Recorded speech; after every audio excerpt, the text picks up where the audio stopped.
అమ్మా ధర్మం చేయమ్మా.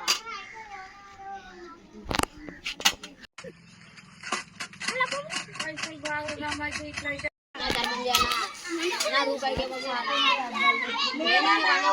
ఉంచుకోనా. రేపు సండే కదా, వీకెండ్ ఎంజాయ్.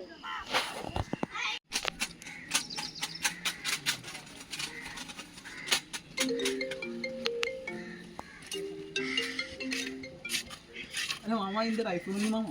నాతోనన్నా లేదు ఐఫోన్.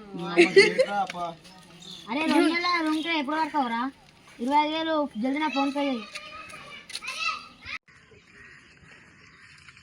అరే మమ్మ వీకెండ్ వచ్చిందా, రేపు ఐమాక్స్ వెళ్ళి ఎంజాయ్ చేస్తాం. ఈవినింగ్ డ్యూటీ అయిపోయింది, రేపు వెళ్దాం, ఫుల్ ఎంజాయ్ చేద్దాం. బిచ్చపడే అనుకున్నా కానీ బాబు ఇష్టపడి బాగున్నారా బాబు. That is my life.